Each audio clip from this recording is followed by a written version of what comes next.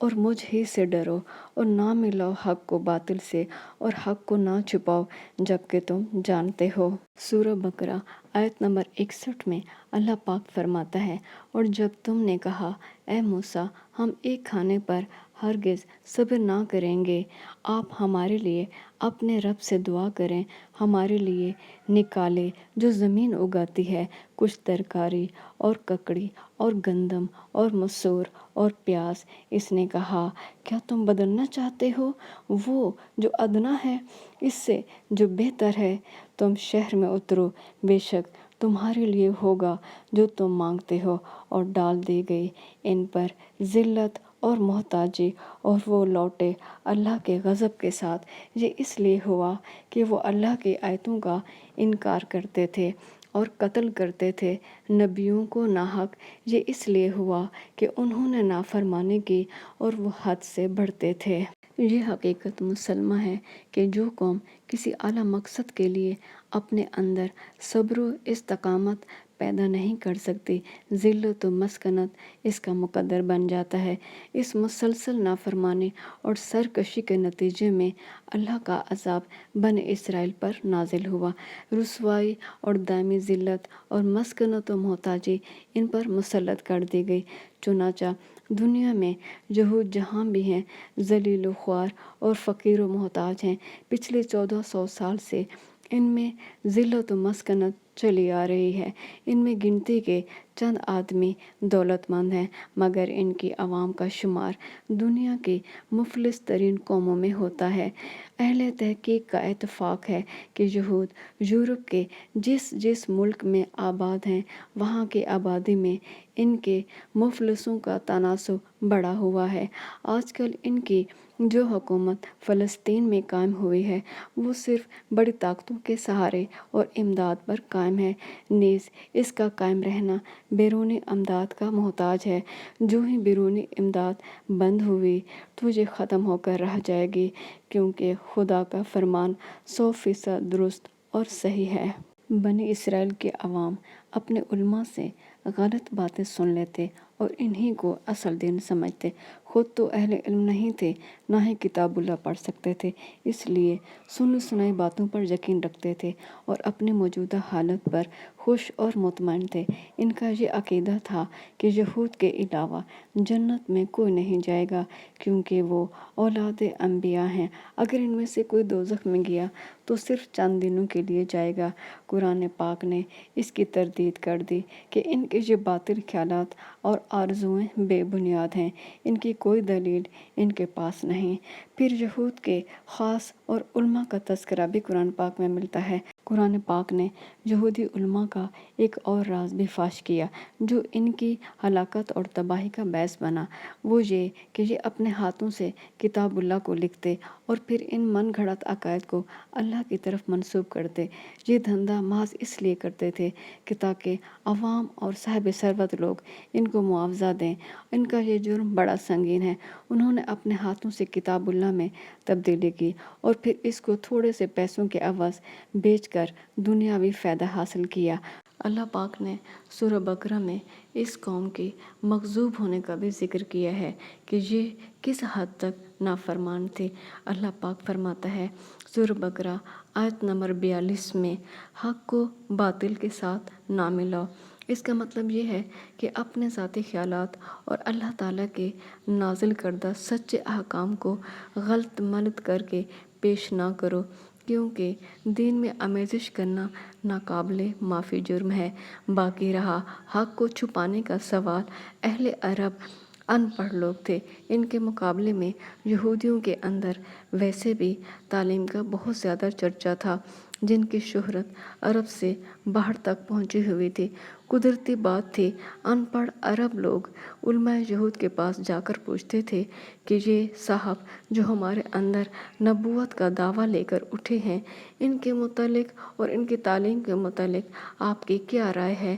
مگر ان علماء نے جان بوجھ کر لوگوں کو صحیح بات نہ بتائی اور حق کو چھپا دیا۔ سورہ بقرہ میں اللہ پاک بنی اسرائیل سے فرماتا ہے، تم میرا عہد پورا کرو میں تمہارا عہد پورا کروں گا۔ ایفائے عہد کے بدلے اللہ تعالیٰ نے بنی اسرائیل کو دنیا میں عزت دی اور آخرت میں جنت کا وعدہ کیا۔ یہودی علماء اپنے فائدے کے لیے کتاب اللہ میں تبدیلی کرتے اور اس کو اللہ کی طرف منسوب کرتے اور فوراً جاہل عوام اس کو مان لیتے اور یقین کر لیتے۔ دوستو، اگر ہم موجودہ دور میں مسلمانوں کی حالت کو دیکھیں تو بہت سے اعمال بنی اسرائیل سے ملتے جلتے نظر آتے ہیں، اور ان میں فرقہ پرستی، جس کو اللہ پاک نے قرآن پاک میں واضح طور پر فرما دیا، اللہ کی رسی یعنی قرآن پاک کو مضبوطی سے تھام لو اور فرقے نہ بناؤ، اور دوسری شخصی تعظیم اور قبر پرستی جو شرک ہے اور مزارات میں عام اور کثرت سے دیکھی جا سکتی ہے۔ اس کے علاوہ نعت خواں، امام، مؤذن، خطیب اور قاری اللہ کے ذکر کے عوض دنیاوی فائدے کے لیے اپنی منہ مانگی اجرت وصول کرتے ہیں، جبکہ اللہ پاک نے قرآن پاک میں واضح فرما دیا کہ جو لوگ میرے ذکر کو بیچتے ہیں ان کا آخرت میں کوئی اجر نہیں۔ دوستو، فرقہ پرستی کے حوالے سے اللہ پاک نے سورۃ آل عمران میں آیت نمبر 103 میں فرمایا، اور سب مل کر اللہ کی رسی کو مضبوطی سے پکڑے رہنا اور متفرق نہ ہونا، اور اللہ کی اس مہربانی کو یاد کرو جب تم ایک دوسرے کے دشمن تھے تو اس نے تمہارے دلوں میں الفت ڈال دی اور تم اس کی مہربانی سے بھائی بھائی ہو گئے، اور تم لوگ آگ کے گڑھے کے کنارے تک پہنچ چکے تھے تو اللہ نے تم کو اس سے بچا لیا۔ اس طرح اللہ تم کو اپنی آیتیں کھول کھول کر سناتا ہے تاکہ تم ہدایت پا جاؤ۔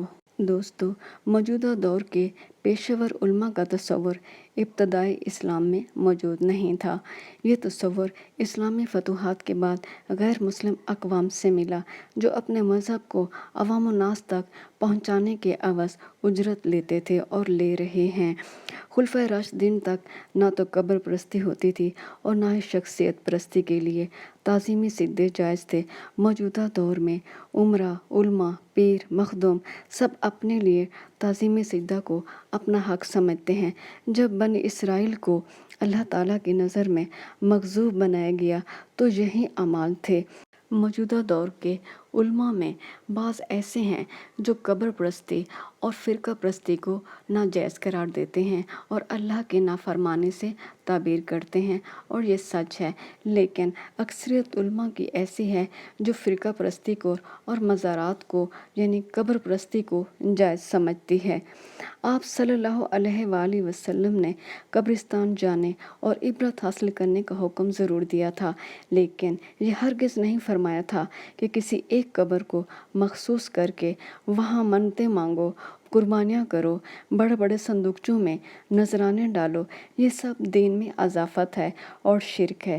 اگر کسی ایک قبر کو مخصوص کرنے اور جانے کا حکم ہوتا تو یہ عمل ہمارے نبی صلی اللہ علیہ وآلہ وسلم ضرور کرتے، اور وہ اپنے جد امجد حضرت ابراہیم علیہ السلام کی قبر پر مزار بناتے اور وہاں صندوقچہ نذرانوں کا رکھتے، کیونکہ ہر درود پاک میں حضرت ابراہیم علیہ السلام کا ذکر آتا ہے، لیکن ہمارے نبی حضرت محمد صلی اللہ علیہ وآلہ وسلم نے ایسا کچھ نہیں کیا، بلکہ منع فرمایا کہ یہ شرک ہے، اور فرمایا براہ راست اللہ سے مانگو اور تعظیمی سجدہ مت کرو کہ سجدے کا زیادہ حقدار اللہ پاک ہے۔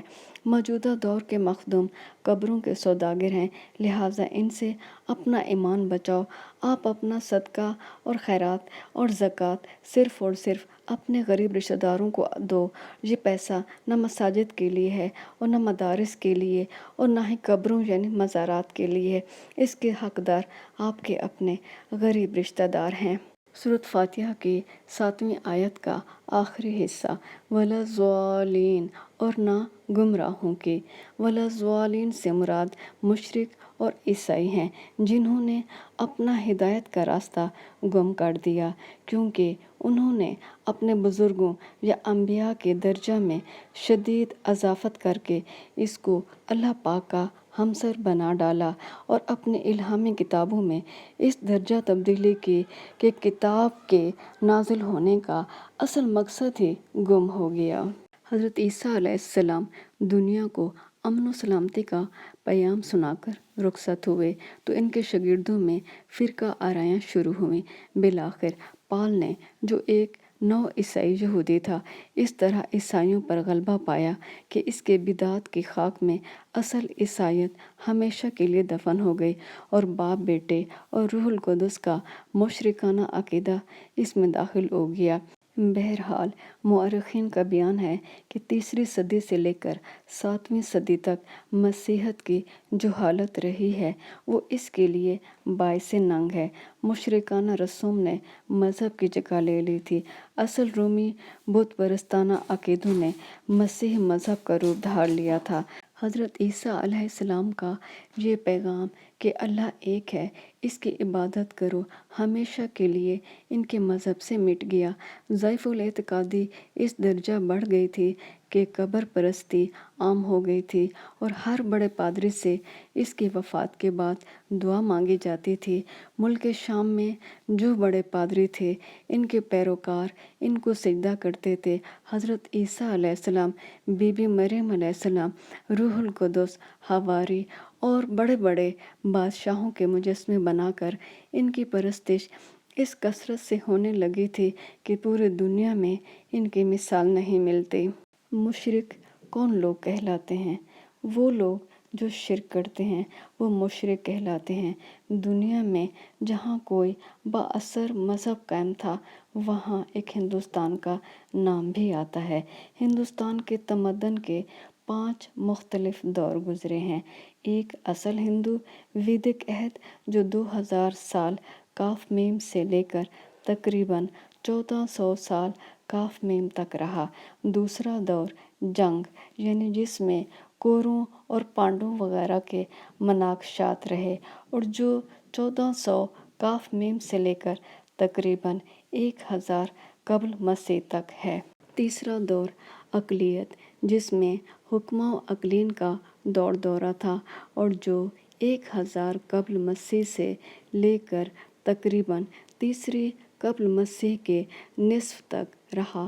چوتھا دور بدھا دور، جس میں اس مذہب کا عروج تقریباً 250 قبل مسیح سے لے کر 5ویں صدی عیسوی کے خاتمہ تک رہا۔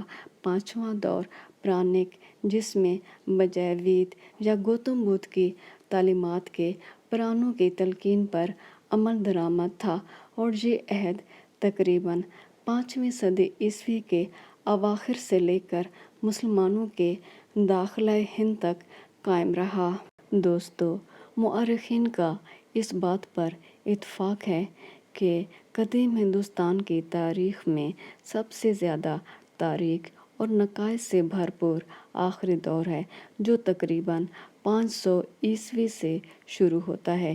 اس دور کے نمایاں خصوصیات حسب ذیل تھیں۔ نمبر 1، شرک، جو ابتدا ہی سے ہندوستان کے خمیر میں داخل تھا، اب وہ حد اعتدال سے باہر ہو گیا۔ چنانچہ وید میں جو 33 دیوتاؤں کی تعداد تھی، اب وہ بڑھتے بڑھتے 33 کروڑ دیوتاؤں تک پہنچ گئی۔ نمبر 2، ویدک عہد میں بت پرستی کا رواج نہ تھا، لیکن اس زمانہ میں مندروں کے اندر بت پرستی رائج تھی۔ نمبر 3، مندروں کے محافظ بد اخلاقی کے سرچشمے تھے، جو لاکھوں کروڑوں ناواقف پرستش کرنے والوں کو مذہب کے نام سے خوب لوٹتے۔ نمبر 4، ویدک عہد میں ساری ہندو قوم میں اتفاق تھا، لیکن اب ذات پات کی تفریق شروع ہو گئی جو نظام معاشرت کے لیے تباہ کن تھی۔ نمبر 5، عورتوں کو محکوم اور غلامی کا درجہ دیا گیا۔ نمبر 6، قوانین اس قدر غیر اخلاقی اور نامنصفانہ وضع کیے گئے جن سے اعلانیہ بعض ذاتوں کی پاسداری اور حمایت اور بعض پر ظلم تھا۔ مثلاً برہمن کو کسی حالت میں، خواہ وہ کتنے ہی سنگین جرائم کا مرتکب ہو، سزائے موت نہیں دی جاتی تھی۔ کسی اونچی ذات کے مرد کا کسی نیچی ذات کی عورت کے ساتھ زنا کرنا کوئی جرم نہیں سمجھا جاتا تھا۔ اگر کوئی اچھوت ذات کا شخص کسی اعلیٰ ذات کو چھو لے تو اس کو سزائے موت دی جاتی تھی۔ راجاؤں کے محل میں بادہ نوشی کثرت سے رائج تھی۔ نمبر 7، شاہراہوں پر آوارہ گرد جرائم پیشہ افراد کا مجمع لگا رہتا تھا۔ نمبر 8، خدا کی تلاش آبادیوں اور بازاروں میں کرنے کی بجائے جنگلوں اور پہاڑوں میں کی جاتی تھی، اور جسم کو سخت سے سخت ایذا اور تکلیف دی جاتی تھی۔ یہ ان کی بہترین عبادت تھی۔ زمین سے لے کر آسمانوں تک جتنی بھی مخلوقات ہیں، ان کو سجدہ کرنا یہ اپنا مذہبی فرض سمجھتے ہیں۔ دوستو، میں نے اپنی طرف سے سورۃ فاتحہ کی تفسیر کرنے کی چھوٹی سی کوشش کی۔ اس کی تفسیر اس طرح نہیں کر سکی جس طرح تفسیر کرنے کا حق تھا، کیونکہ یہ سورت قرآن پاک کا مرکزی خیال یعنی پورے قرآن پاک کی تعلیم کا خلاصہ ہے۔ دوستو، میری آپ سے گزارش ہے، زندگی میں ایک بار قرآن پاک کا ترجمہ کر کے اس کو پڑھ لو اور اللہ پاک کے احکام کو سمجھ لو کہ اسلام اصل میں ہے کیا۔ اگر آپ مسلمان ہو کر قرآن پاک کو ترجمہ کے ساتھ نہیں پڑھو گے تو کون پڑھے گا؟ کیا عیسائی پڑھیں گے، یا مشرک پڑھیں گے، یا یہودی پڑھیں گے، یا آپ کا خیال ہے کہ آپ کی آنے والی نسلیں پڑھیں گی؟ ذرا سوچو، آج اگر آپ قرآن پاک کو اہمیت نہیں دیتے تو آپ کی اولاد کیسے دے گی؟ آپ آج سنی سنائی باتوں پر اعتبار کرتے ہو تو قبر میں آپ کیا جواب دو گے؟ آپ کے دل میں اٹھنے والے ہر سوال کا جواب نہ علماء کے پاس ہے، نہ کسی انسانی کتاب میں ہے، یہ صرف قرآن پاک میں ملے گا۔ ایک بار اس کا ترجمہ تو پڑھ لو، کیونکہ انسان اللہ پاک کی تخلیق ہے۔ اس سے زیادہ انسان کے مزاج، فکر اور عادت کو سمجھنے والا اس دنیا میں کوئی اور نہیں۔ قرآن پاک انسان کے مزاج، عادت اور فکر کے مطابق اللہ پاک نے نازل کیا ہے۔ قرآن پاک سے بہتر ہدایت اور رہنمائی کرنے والی کتاب کوئی اور نہیں، اور یہ بہت آسان کتاب ہے۔ اس کو سمجھنے کے لیے حدیث یا تفسیر کی بھی کم ضرورت پڑتی ہے۔ تو دوستو، میری آخری بات، اپنا ایمان بچاؤ، کیونکہ قبر اپنی اپنی ہے۔